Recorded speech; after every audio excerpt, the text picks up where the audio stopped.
Assalamualaikum warahmatullahi wabarakatuh. Sahabat, terima kasih sudah tetap bergabung di Laetoni Channel.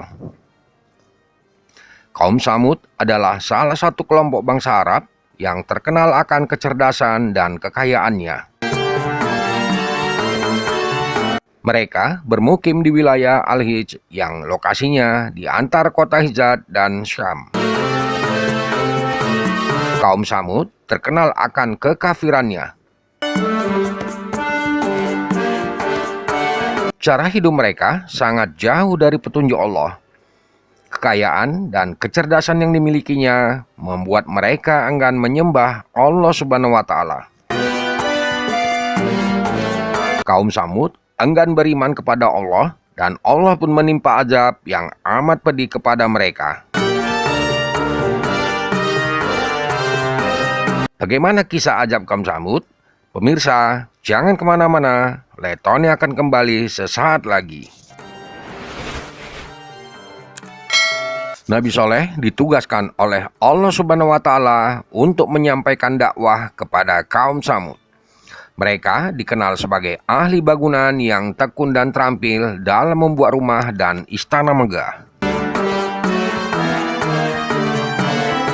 Sayangnya, semua kenikmatan itu tidak diiringi dengan rasa syukur. Mereka sangat sombong, kekayaannya hanya digunakan untuk berbuat maksiat. Yang terparah, mereka lupa kepada Sang Pencipta dan tak mau menyembah Allah. Karena itu, Allah mengutus Nabi Soleh untuk memberi peringatan kepada kaum Tsamud. Beberapa orang menerima ajakan Nabi Soleh, namun sebagian yang lain menentangnya. Mereka bahkan berusaha menyakiti Nabi Soleh hingga berencana untuk mengusirnya.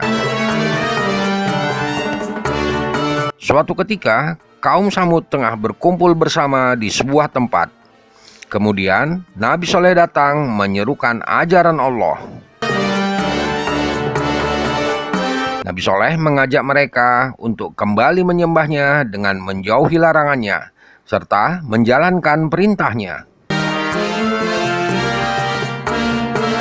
Orang-orang itu enggan menuruti Nabi Soleh. Mereka malah meminta seekor unta betina yang sedang hamil tua keluar dari sebuah batu.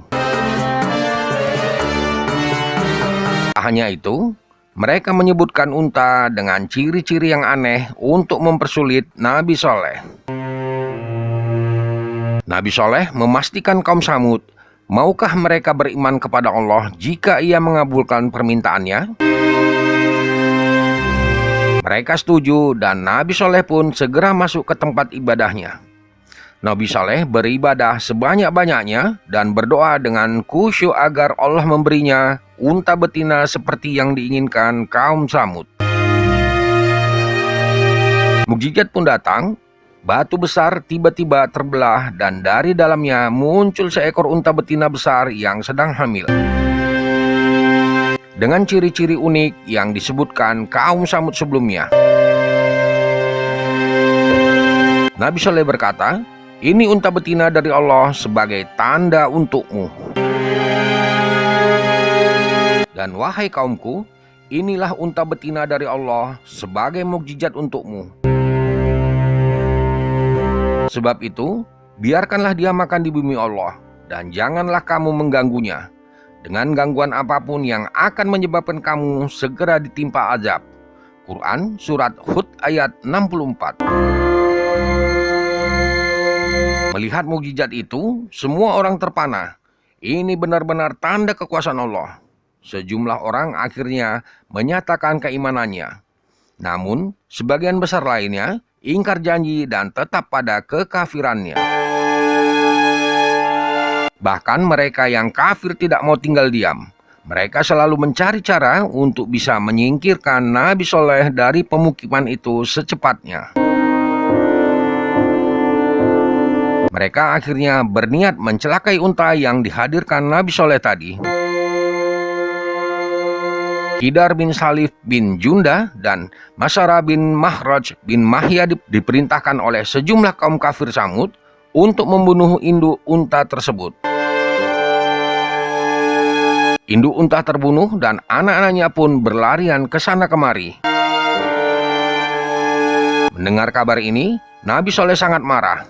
Beliau berkata, "Bersukarilah kamu semua di dalam rumahmu selama 3 hari." Kataan ini adalah bentuk ancaman Nabi Soleh kepada mereka.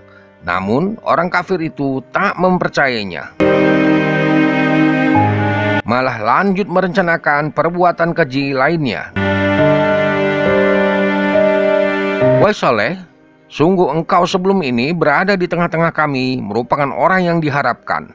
Mengapa engkau melarang kami menyembah apa yang disembah oleh nenek moyang kami? Sungguh kami benar-benar dalam keraguan dan kegelisahan terhadap apa yang engkau serukan kepada kami." Quran Surat Hud ayat 62. Mereka ingin menyerang Nabi Soleh dan keluarganya pada malam hari. Namun, sebelum niat itu terlaksana, Allah memerintahkan para malaikat untuk melempar batu kepadanya. Sehari setelah pembunuhan unta, wajah kaum Samud berubah menjadi kuning. Di hari kedua berubah menjadi merah, dan keesokan harinya berubah menjadi hitam. Mereka bergelimpangan dalam rumahnya sendiri. Lewat azab ini, Allah Subhanahu wa Ta'ala membuktikan ancamannya kepada orang yang tak mau taat kepadanya dan utusannya. Ini adalah hari terakhir kesempatan bagi mereka untuk bersukaria, seperti yang dikatakan Nabi Soleh tadi.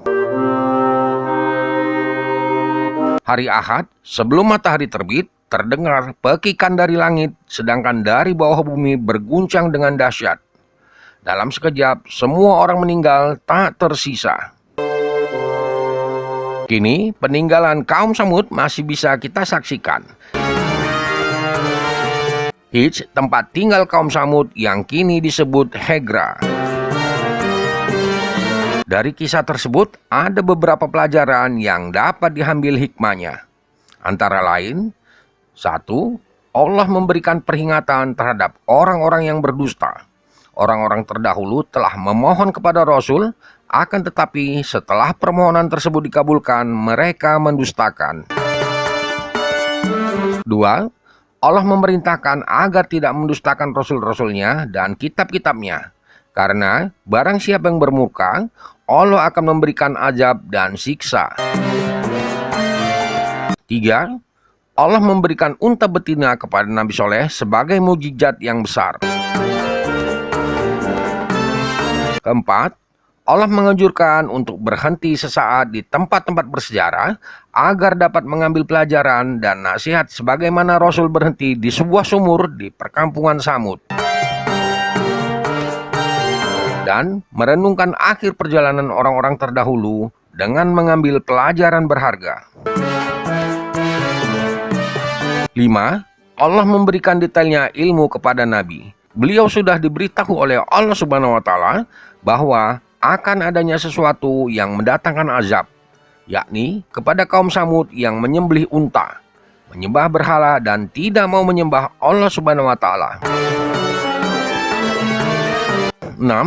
Allah mengharamkan orang yang melindungi Abu Rikhal dan azab Allah Subhanahu wa Ta'ala. Abu Rikhal adalah kaum Nabi Soleh dari Bani Sakif di daerah Taif.